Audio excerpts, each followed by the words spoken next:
नमस्कार जी। आप सब जो भी गृह विज्ञान यानी होम साइंस की तैयारी कर रहे हैं, तो हम आपके लिए टॉप 10 क्वेश्चन का नया सीरीज लेकर के आए हैं। आज के क्लास से ये आपका सीरीज स्टार्ट होता है। इसके लिए आपका एक प्लेलिस्ट भी बना दिया गया है ताकि आप सारे सीरीज को एक प्लेलिस्ट के माध्यम से क्रमवार से देख सके। तो बिल्कुल होम साइंस में ये आपका एकदम नया न्यू पैटर्न का सीरीज होने वाला है गृह विज्ञान के विद्यार्थियों के लिए। तो आप किसी भी राज्य में गृह विज्ञान की तैयारी कर रहे हैं, उसमें जो मेजर चीजें हैं, जो प्रश्न बार बार जो है वो पूछे जाते हैं, वीवीआई टाइप के जो प्रश्न है, तो उसको हम लोग प्रैक्टिस के रूप में अभी 10 क्वेश्चन बहुत ही कम समय में कराने का प्रयास करेंगे, है ना। और बाकी जो लोग चाहते हैं कि चैप्टर वाइज जो थ्योरी और प्रैक्टिस सेट ले, तो हम आपको अभी बीच में नंबर भी बताएंगे, आप उस पर संपर्क करके मात्र और मात्र 99 रुपए की राशि में, 51 रुपए की राशि में आप ले सकते हैं। तो बिल्कुल इजी है, ठीक है। तो चलिए, बाकी और जो पीजीटी की तैयारी कर रहे हैं उनके लिए भी ये जो क्लास है वो काफी इंपॉर्टेंट होने वाला है। तो चलिए, आज के प्रैक्टिस सेट में हम लोग यूनिट 1 में बच्चों के बारे में जो है वहां से कैसे प्रश्न पूछे जाते हैं, उसके 10 प्रश्न जो है एकदम इंपॉर्टेंट वाला देखेंगे। तो आइए प्रश्न के ऊपर में बढ़ते हैं। तो अभी हम लोग 10 प्रश्न के ऊपर में आए, लेकिन इससे पहले आप सबको बता दें कि जो भी आपको नोट्स या पीडीएफ की अगर नीड होगा, आपको जरूरत होगा, तो आपको इसी नंबर पे संपर्क करना है। ये नंबर को एक बार थोड़ा और बड़ा कर दे ताकि आपको किसी तरह का कोई प्रॉब्लम जो है वो ना हो, है ना। यही हमारा कॉल या व्हाट्सएप नंबर है, आपको इसी पे संपर्क करना है वीआर एजुकेशन पे। और हम एक साधारण सा शिक्षक जिनका नाम भाई भारती सर है, तो आपको इसी पे संपर्क करना, ठीक है। अब हम आते हैं यूनिट 1 के कुछ इंपॉर्टेंट प्रश्न यहाँ पे बनाए हैं और एक एक प्रश्न को हम लोग देखेंगे, है ना। तो ये रहा आज के पहले प्रश्न जो है वो आपके सामने। फटाफट से 10 क्वेश्चन हम लोग कराएंगे, आपको जवाब भी देते चलना है कि किसका कौन सा ऑप्शन सही होगा। थोड़ा सा यहाँ पे बहुत ज्यादा जूम करने से क्वेश्चन आपको हल्का सा फटा या धुंधला जैसा दिख रहा है, तो माफी चाहेंगे, उसको हल्का सा मैनेज करने का प्रयास करिए आप, है ना। बाकी आपका मेन फोकस प्रश्न पे है जो है वो पहले प्रश्न के ऊपर में आते हैं। पहला प्रश्न आपका है कि निम्न में से कौन मास्टर ग्रंथि है। मास्टर ग्रंथि से सवाल आपके आएंगे। ग्रंथि में कई प्रकार के ग्रंथि, जिसमें 3 प्रकार के ग्रंथि, आप कॉन्सेप्ट एकदम पढ़ लीजिएगा थ्योरी वाला। अंतःस्रावी ग्रंथि, बाह्य श्रावी ग्रंथि और मिश्रित। ये क्लास 10th में बायो भी अगर पढ़े होंगे तो बायोलॉजी का हल्का फुल्का समझ है, तो आप होम साइंस के भी बहुत सारे प्रश्नों को डील कर सकते हैं, ठीक है। तो मास्टर ग्रंथि के रूप में कौन जाने जाते हैं, ये रहे आपके सामने 4 ऑप्शन है। एंड्रीन है, थोराइड है, पैराथोराइड है, पीटर यूट्री है। कौन सा ऑप्शन सही होगा? 4 ऑप्शन आपके सामने है। तो सही जवाब की अगर हम बात कर लेंगे यहाँ पे, तो मास्टर ग्रंथि के रूप में पीटर यूट्री कहते हैं, जिसे मटर के समान होते हैं, और इसी को हम मास्टर ग्रंथि के रूप में जानते हैं, है ना। और ये अंतःस्रावी ग्रंथि है, और अंतःस्रावी ग्रंथियों की सबसे छोटी ग्रंथि जो है वो आपके ये ग्रंथि मानी जाती है, जिसे आमतौर पे मास्टर ग्रंथि के रूप में ही ज्यादा जानते हैं, ठीक है। तो ये आपका सही है। आपको ये बताना है कि अंतःस्रावी ग्रंथियों में सबसे बड़ी ग्रंथि का नाम क्या है। ध्यान सुनेंगे, सबसे बड़ी अंतःस्रावी ग्रंथि का नाम जो है वो आपको कमेंट करके बताने हैं, तो समझेंगे कि आपका थ्योरी वाला जो सेक्शन है वो काफी स्ट्रांग है। अब यहाँ पे अगले सवाल जो है वो देखेंगे, बहुत ही मजेदार सवाल है। सवाल है कि निम्न में से किस हार्मोनों के स्राव के कारण पुरुष में पुरुषत्व का गुण आता है। टेस्टोस्टेरोन के कारण, अस्टेरोन के कारण, या फिर एस्ट्रोजन के कारण, या फिर आपका प्रोजेस्टेरोन के कारण, या फिर क्या है प्रोलैक्टिन के कारण। फटाफट से बताएंगे। बायोलॉजिकल टर्म है और हम लोग आर्ट्स वाले हैं, तो थोड़ा सा परेशानी तो होगी, लेकिन हल्का फल्का आपको जो है इस तरह के बायोलॉजी वाली चीजों पे समझ बनाना है, बस आपका काम हो जाएगा। होम साइंस में बहुत ज्यादा डीप आपको नहीं पढ़ना है, क्योंकि गृह विज्ञान है, घर को मैनेज करना है, तो घर में लोग बीमार भी पड़ते हैं, कुछ रोगों के बारे में भी आपको जानकारी है। कुछ लोग पैसे कमाते हैं, उन पैसे को कहाँ इन्वेस्ट करें ताकि अच्छा रिटर्न आए, अच्छा सेविंग वगैरह सारा कुछ हो, तो बचत हो, तमाम तरह के सरकारी ऐसे खाते, सबके बारे में आपको पढ़ने पड़ेंगे। इसके अलावा पोषण का ख्याल रखने पड़ेंगे। बहुत तरह के फैमिली में आपके लोग हैं, तो बच्चे को क्या खिलाएं कि भाई उनका शारीरिक वृद्धि, मानसिक स्तर सारा कुछ है ना। बुजुर्गों के लिए क्या करें, मतलब खाने पीने से लेकर के, पोषण से लेकर के, आप घर का एक छोटा सा डॉक्टर जैसा, आपको थोड़ी बीमारी वगैरह का भी जानकारी, ये सारा कुछ घर को मैनेज करने में जितने टर्म है वो सब आप होम साइंस में पढ़ते हैं। फिलहाल के लिए अगर बात कर लेंगे तो पुरुषों में जो मर्दाना गुण, या फिर आपका कह सकते हो कि पुरुषत्व हार्मोन की अगर बात कर लेंगे, तो उस हार्मोन का नाम क्या है, उसे कहते हैं टेस्टोस्टेरोन। ठीक है, तो ये याद रखेंगे, थोड़ी सी वर्डिंग में होगा जो आप मैनेज करिएगा, क्योंकि हम लोग बार बार बायोलॉजी पढ़ाते नहीं कि उसका इस्तेमाल ज्यादा हो। ठीक है, बाकी ये है। और अगर हम बात कर लेंगे तो आप पढ़ते होंगे एस्ट्रोजन के बारे में, तो एस्ट्रोजन जो होता है ये मुख्य रूप से ये आपका महिलाओं में होगा, ये महिला का जो गुण होता है तो वो आपके इस हार्मोन के कारण होता है। ठीक है, और अगर इसमें एक चीज अभी आपको ध्यान रखना है, शायद सवाल आ जाए कि अगर कोई पुरुष है जो ज्यादा शराब का आदी है, मतलब शराब का ज्यादा सेवन करता है, तो उसमें जो आपका पुरुष का जो मर्दाना गुण है, इसमें बहुत तरह के चीजें होते हैं, जैसे दाढ़ी आना, दाढ़ी मूछें बढ़ना, तमाम तरह की चीजें हैं जो इस हार्मोन के कारण होता है। और अगर इसका शराब का सेवन करते हैं तो ये हार्मोन कम जाता है, और ये जितने भी प्रोडक्शन के काम है ना, शारीरिक में बहुत सारी चेंजिंग, वो कम जाता है। और आपका जब ये कम जाएगा, ठीक है, पुरुषों का जो गुण है ये कमेगा, तो जाहिर सी बात है कि आपका एस्ट्रोजन जो है वो आपके क्या होने लगेंगे, तो बढ़ने लगेंगे, मतलब नारी का गुण ज्यादा आ जाएगा, पुरुष का गुण कम। फिलहाल आपसे पुरुषत्व की केवल बात कर रही है, तो सही जवाब जो होगा आपका ए ऑप्शन। यही आपका, अगर नारी से सवाल रहता तो आपका बी ऑप्शन जो है वो सही हो जाता। नेक्स्ट क्वेश्चन की बात कर लेंगे, तो ये भी काफी बढ़िया और प्यारा सा सवाल है। सवाल है, निषेचित डिंब का विकास कहाँ होता है? फटाफट से बताएंगे कि निषेचित डिंब का विकास कहाँ होता है। गर्भाशय में होता है, अंडाशय में होता है, शुक्राशय में होता है, या फिर इनमें से कोई नहीं?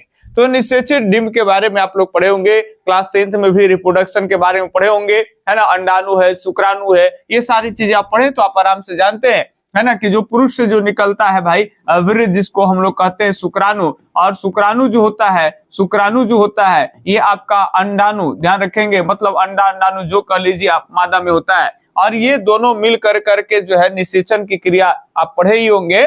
तो ये सब संपन्न कहाँ होता है भाई? तो ये होता है आपका गर्भाशय में। ठीक है, तो यहीं से भ्रूण का विकास जो है वो शुरू हो जाता है, शुक्राणु अंडाणु के मिलने से।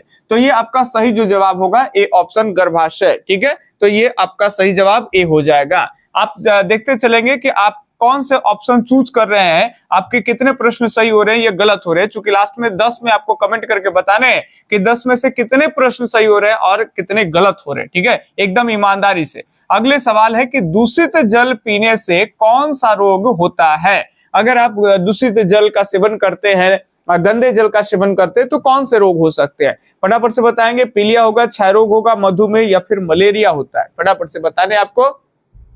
मलेरिया वगैरह भी जान रहे हैं आप, मधुमेह भी जान रहे हैं, है ना। मधुमेह गांव में इसको आमतौर पे क्या कहते हैं? चिनिया रोग कहते हैं ना, एकदम सुगर, चिनिया रोग, इस सब के नाम से फेमस है। क्षय रोग, टीबी आप जानते ही होंगे। फिलहाल दूषित जल के सेवन अगर करेंगे तो ये आपके पीलिया रोग होते हैं, त्वचा का जो रंग होता है वो पीलापन पड़ जाता है, तो ये आपको ध्यान रखना है। बाकी और भी है, जैसे गंदे जल के सेवन से हैजा भी होता है, तो ये बातें ध्यान रखना। थोड़ी बहुत जो है वो अब देखेंगे कि इसमें रोग के बारे में जानना है, मतलब अगर हल्की फल्की बायोलॉजी अगर ठीक है तो आप होम साइंस में भी काफी अच्छा रोग वाले जितने सेक्शन है वो आप अच्छे कर पाएंगे। एड्स कैसे फैलता है, तो ये भी सब बच्चे जानते होंगे एड्स कैसे फैलता है। हाथ मिलाने से बिल्कुल नहीं भाई, साथ साथ खेलने से नहीं होगा। अगर आपको एड्स है, हमको एड्स नहीं है, तो हम आपके साथ खेलेंगे, आपके साथ हाथ मिलाएंगे तो नहीं होगा। ये नॉन इन्फेक्शन डिजीज है, जो एक आदमी से दूसरे व्यक्ति में खेलने से, साथ बैठने से, है ना, ये खाने से, ये सबसे नहीं फैलते हैं।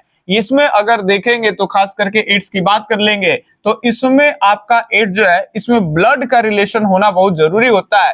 संक्रमित सुइया से ये आपका सही जवाब हो सकता है, बाकी जल से, भोजन से ये एड्स जो है वो नहीं फैलता है। HIV आप लोग सब पढ़े होंगे, इसका फुल नेम वगैरह सारा कुछ आप ये पढ़े होंगे, तो कोई प्रॉब्लम आपको नहीं होगा। ठीक है, तो ये संक्रमित सुइया से होगा। जैसे कोई सुई जो है वो, जैसे हम लोग सुई को ऐसे करते हैं, तो भाई जैसे ही हमारे बॉडी में सुई पड़ता है तो उसमें से देखे होंगे कि हल्की सी ब्लड आ जाता है ना, हल्का ब्लड आ जाता है। तो ब्लड में क्या है, आपका जो HIV जो इन्फेक्शन है वह आ गया, और वही क्या हो गया कि अगर उसी सुई से किसी और को दे दिया जाएगा तो उसमें ब्लड आएगा, तो उसका ब्लड के माध्यम से चला जाएगा। या फिर बार्बर के दुकान पे आप जाते हैं तो वहां पे सैलून में जो है वो कटिंग का काम होता है, तो ब्लेड से जब होता है वो कट जाता है, और अगर उसी ब्लेड से किसी और को भी बना दिया जाए और उससे भी कट जाएगा तो उस तरह से फैल जाएगा, मतलब ब्लड का रिलेशन होना चाहिए। तो यहाँ पे सी ऑप्शन जो है वो आपके सही हो जाएगी। ठीक है, अगले सवाल की बात करते हैं। ये रहा आपके सामने कुछ प्यारा सा सवाल, फटाफट से इसे बनाएंगे। थोड़ी सी जानकारी हम नए बच्चों को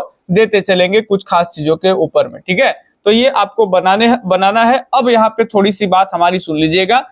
देखिए, जो बच्चे चाहते हैं कि होम साइंस का क्लास जो है वो एकदम तरीके से करे, तो आपकी तैयारी मात्र और मात्र केवल 99 रुपए की राशि में कराई जा रही है। 99 रुपए की राशि में जो है वो आपको क्या क्या मिलेगा, तो थ्योरी का आपको क्लास मिल जाएगा, ठीक है, टॉपिक बाय थ्योरी का क्लास, और थ्योरी नोट्स मिल जाएगा। ध्यान रखेंगे, थ्योरी का क्लास रहेगा, है ना, और इसमें आपका नोट्स भी रहेगा। नोट्स में बात कर लेंगे तो ये दोनों रहेगा, थ्योरी नोट्स भी रहेगा, और हर टॉपिक का प्रैक्टिस सेट में अच्छे खासे A4 साइज में सब रहेंगे नोट्स, ताकि आप फोटोकॉपी प्रिंट कराएंगे, ये प्रिंटेबल रहेगा। मतलब सारी मटेरियल आपको हम व्हाट्सएप पे दे देंगे, जहां पे आप फोटोकॉपी के दुकान पे जाके प्रिंट भी करा सकते हैं, या फिर उसी से मोबाइल में ओपन करके और लिख भी सकते हैं, ठीक है। केबल और केबल कितना रुपया भाई, तो 99 रुपया, ये पूरे साल का फी है। आपको एकदम नहीं घबराना है कि बार बार लिए जाएंगे, कोई फी नहीं लिए जाएंगे।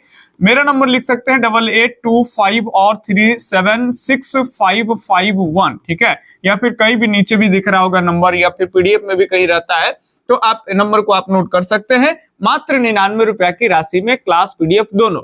जो लोग चाहते हैं कि क्लास करने का टाइम नहीं, केवल PDF ले, निकलवा के एक झलक देख लें, तो मात्र आपको केवल और केवल 51 रुपए की राशि में जो है वो PDF आपको मिलने वाला है। तो आपको इसी नंबर पे संपर्क कर लेना है, ठीक है, यहां तक की बात है। और अगर आप सेशन को लाइक नहीं किए तो आप लोग लाइक कर दीजिए। अच्छा, और भी फ्री बात कर लेंगे, जो YouTube पे जो क्लासेस मिल रहे हैं वो कैसे मिलेंगे भाई, तो YouTube पे आपको सब टॉपिक वाइज जो है इंपॉर्टेंट सेलेक्ट कर करके MCQ जो है वो कराए जाएंगे, और इसके लिए जो है आपका नया वाला प्लेलिस्ट बना दिए है, होम साइंस गृह विज्ञान कर करके। तो नया वाला होम साइंस प्लेलिस्ट जो है वो आपका वहां पे आपको जाना है, उसमें ये क्लास दिख जाएगा आपको। फिर आगे जितने भी क्लास आएंगे वहीं पे प्लेलिस्ट में जो है VR एजुकेशन के ही इस चैनल पे आप प्लेलिस्ट में जाएंगे तो सारे क्रम से नया वाला प्लेलिस्ट जो है वो आपको मिल जाएगा, और एक एक प्लेलिस्ट को करके फॉलो करेंगे और आपकी तैयारी काफी शानदार हो जाएगी। आइए प्रश्न पे देखते हैं, निम्न में से कौन सा कथन सही नहीं है, जो नहीं है वो बताने। अब ये जो प्रश्न है ये आपके आते हैं, बार बार आते हैं, और ये कोई भी बच्चा बना सकता है कॉमन सेंस लगा करके। प्रश्न क्या करा, देखिए, गर्भावस्था में पौष्टिक भोजन लेना चाहिए, बिल्कुल लेना चाहिए। महिला अगर प्रेग्नेंट है तो भाई पौष्टिक भोजन लेना ही चाहिए, है ना। गर्भावस्था के दौरान अधिक पानी पीना चाहिए, अच्छी बात है, पानी पीजिएगा, सेहत का ख्याल रहेगा, वजन सब मेंटेन रहेगा, बहुत तरह की चीजें हैं, पानी पीने के बहुत फायदे हैं।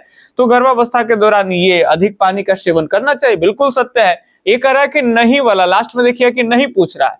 शराब व नशीले पदार्थ का सेवन करना चाहिए, देखते ही पता चल रहा है कि भाई महिला जो है वो गर्भ धारण की हुई है, तो क्या उन्हें शराब लेना चाहिए, ये नशीले पदार्थों का सेवन करना चाहिए, बिल्कुल नहीं करना चाहिए। तो यही ऑप्शन दिख रहा है कि सही है। वजन के बढ़ने का ध्यान रखना चाहिए, ये भी सही है। अगर वजन कम है, वीकनेस वगैरह है, बच्चा को भी प्रभाव पड़ता है। डॉक्टर वगैरह में जाते हैं, गर्भवती महिलाएं टाइम टाइम पे चेकअप कराते हैं, उनका वेट से लेके सारी चीजें का वो जो है वो सलाह देते हैं महिलाओं को, और उस हिसाब से तो मतलब वजन का भी अच्छा ध्यान जो है वो रखना चाहिए। तो ये भी ऑप्शन सही दिख रहा है, ये भी सही है, ये भी सही है। आप गलत कौन है, तो ये गलत है, और गलत को ही चुनने के लिए बोल रहा है, इस लिहाज से C ऑप्शन जो है वही आपके सही हो जाएंगे, ठीक है। अब हम अगले प्रश्न के ऊपर में बढ़ते हैं, और ये रहा आपके सामने। जो नंबर लिखना चाहते हैं वहां अगर कहीं दिक्कत होगा कोई वर्डिंग में, तो ये जो है आपका नंबर है, अगर संपर्क करना है तो इसी नंबर पे, ठीक है। चलिए, हम आपकी सुविधाएं में हमेशा हाजिर है, तो कोई हिचकिचाना नहीं है, कोई खिजक नहीं है। हम लोग आप ही के सेवा के लिए रहते हैं। जितने भी मटेरियल बनाते हैं आप ही लोग के लिए बनाते हैं, अपने लिए तो अब बनाते नहीं, अपना तो एग्जाम नहीं देना है ना। तो आपके लिए मटेरियल है, आपके लिए मेहनत है, तो आपको बेझिझक जो है, अगर जरूरत हो किसी तरह का मार्गदर्शन का, किसी क्लास का या मटेरियल का, तो आप जो है हमसे बेझिझक संपर्क करें। बच्चे को यहाँ पे सुयोग्य लिखना आपको ध्यान रखना है। बच्चों को सुपुष्ट दिख रहा होगा, बच्चे को सुयोग्य जो होता है वो बनाने के लिए क्या आवश्यक है, उचित भोजन चाहिए, अच्छे वस्त्र चाहिए, अच्छे घर चाहिए, या उचित निर्देशन चाहिए, ये आपको बताने। तो अगर हम बच्चे को अगर सुयोग्य बनाना है तो उसके लिए आप सब जानते हो कि अच्छे जो है वो निर्देशन की जरूरत है। अच्छे डायरेक्शन में भाई बच्चे को देख रेख करना है, उसका लालन पालन कैसे करना है, गाइड करना है, तो उचित निर्देशन सही जवाब होगा। अगले सवाल, अब 2-3 प्रश्न ही और है तो तुरंत खत्म हो जाएगा क्लास, आपको घबराना नहीं है, देखते देखते तुरंत हो जाएगा। निम्न में से कौन सा तत्व विकास को प्रभावित नहीं करता है, कौन विकास को प्रभावित नहीं करता है, रोग एवं चोट, पोषण, वातावरण, धन। देखिए अगर विकास की बात कर लेंगे तो विकास क्या होता है, हरलॉक, ये बातें आपको थ्योरी में भी पढ़ाए हैं कि हरलॉक जो है वो 1974 में ये बातें कहे कि ये जो विकास और वृद्धि की दोनों बातें, वृद्धि और आपके विकास की बात कर लेंगे तो यानी एक वृद्धि यानी ग्रोथ है और ये विकास है। हरलॉक क्या कहे कि वृद्धि जो होते हैं वो आपके क्वांटिटिव चेंजिंग है, ध्यान रखेंगे, और ये क्वांटिटिव के साथ साथ क्वालिटिव चेंजिंग है, तो दोनों एक प्रकार का चेंजिंग ही है, बट ये जो है वो मात्रात्मक परिवर्तन है, मात्रात्मक क्वांटिटिव है, ठीक है, और ये क्वालिटिव है भाई, ये गुणात्मक है। तो ये आपका क्या है, तो मात्रात्मक तो है ही, साथ साथ में गुणात्मक पक्षों में परिवर्तन है। अब कैसे, तो ये सारी एग्जांपल देकर के आपको बहुत तरीके से समझाए हैं बैच में एकदम परफेक्टली, तो आप बिल्कुल इजी समझ जाइएगा। अगर आप पहले से समझे तो आपके लिए एक बार याद दिला रहे हैं, ठीक है। तो यहाँ पे आपको समझना है कि अगर रोग और चोट लग जाएगा तो इसमें अगर कहीं ना कहीं देखें तो इसमें वृद्धि जो विकास आमतौर पर जैसे हम समझते हैं तो उसमें भी कमी देखने को मिलेगा, ठीक है। इसके अलावा मतलब इससे जो है वो प्रभावित तो होगा हमारा विकास, क्योंकि हम मानते हैं कि विकास का मतलब होता है कि गुणात्मक चीजों में परिवर्तन, लेकिन भाई बॉडी क्या है, तो ये मात्रात्मक है, ये दिखता है, छुआता है, गिनाता है। तो जो चीज दिख जाए, गिना जाए, छुआ जाए, जो मूर्त होता है उसे मात्रात्मक कहते हैं, जो अमूर्त होता नहीं दिखे नहीं गिनाए तो उसे गुणात्मक कहते हैं। हमारे बॉडी के अंदर में ब्रेन में कितना ज्योग्राफी है, कितना जैसे कि आपका म्यूजिक जानते हैं या कितना होम साइंस जानते हैं, पॉलिटिकल जानते हैं, ऐसे कर देंगे तो दिखेगा नहीं दिखेगा। तो ये आपका क्या है, तो ये चेंजिंग है, आए दिन पढ़ते हैं, आए दिन चीजें सीखते हैं और सिखाते हैं, तो ये हमारे बॉडी में भी चेंजिंग है। लेकिन जो नहीं दिखता है वही आपका क्वालिटी वाला है, गुणात्मक हो गया, ठीक है। लेकिन इसके लिए बॉडी का भी तो होना जरूरी है ना, बॉडी ही नहीं रहेगा तो भाई ब्रेन के अंदर में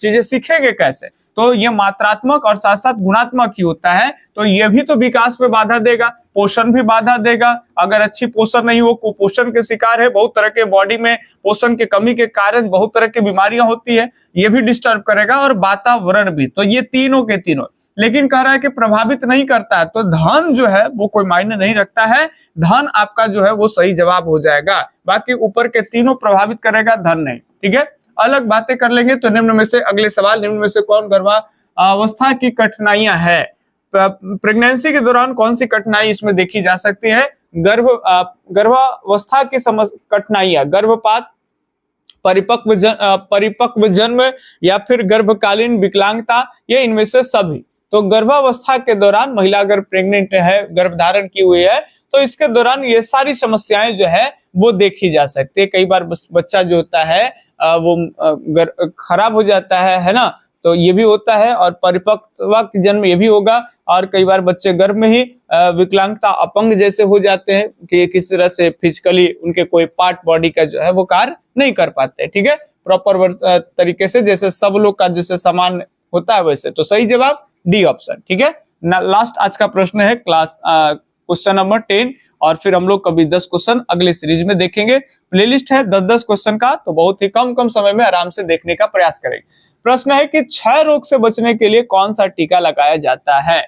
तो ये डीपीटी का टीका, एमएमआर का टीका, बीसीजी का, या फिर हेपेटाइटिस बी। ये तो आप बिल्कुल मार्क उड़ा दीजिएगा कि क्षय रोग से बचने के लिए कौन सा टीका लगाते हैं, तो बीसीजी का टीका जो है वो लगाते हैं। तो यहां तक एकदम सही है। चलिए एगो मगनिया कर देते हैं, भाई बिहारी आदमी है तो बिहार में मगनिया चगनिया तो चलता था पहले, अब नहीं चलता है जी, लेकिन अब भी हम चलाते हैं क्वेश्चन के रूप में। तो 10 क्वेश्चन टॉप 10 का है, लो भैया 11 क्वेश्चन करते हैं, है ना।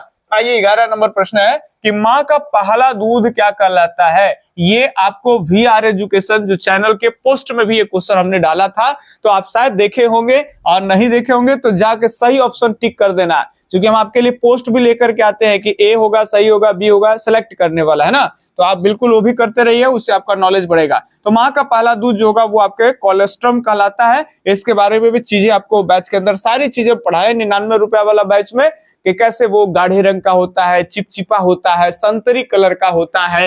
ये माँ का पहला दूध जो बच्चे को देना चाहिए, इससे बच्चे के जो होता है वो रोगों से लड़ने की क्षमता में वृद्धि होती है ना। तो ये उसको कहते हैं कोलेस्ट्रम कहते हैं, ठीक है। कोलेस्ट्रम या कोलोस्ट्रम थोड़ा सा बड़ी बायोलॉजिकल टर्म है, और अलग अलग जगह पे इधर उधर मिलेंगे, तो आपको घबराना नहीं है, ठीक है। चीजें पढ़ना है, आराम से देखना है और मारना है, ठीक है। 10 क्वेश्चन करा दिए, आपको हमारी बातें रखनी पड़ेगी, ये रखनी पड़ेगी कि आप कहां से क्लास को देख रहे हैं, ये हमें बताएंगे कमेंट कर करके। और अगर अभी तक लाइक नहीं किए हैं तो आप प्लीज लाइक कर दीजिए, ठीक है, ताकि हम अगले बार आपके लिए बहुत ही जल्दी मेहनत कर करके और 10 क्वेश्चन सेलेक्ट करके टाइप वगैरह करा करके और नए तरीके के प्रश्न जो है वो जल्दी ही बना करके आपके लिए अपलोड करेंगे और आप प्लेलिस्ट में जा करके देखते रहेंगे और आपकी इस तरह से तैयारी जो है वो एकदम तंदुरुस्त हो जाएगी। तो चलिए अब हमें दीजिए इजाजत, तब तक के लिए धन्यवाद, जय हिंद, अल्लाह हाफिज, आपका दिन शुभ हो, राधे राधे।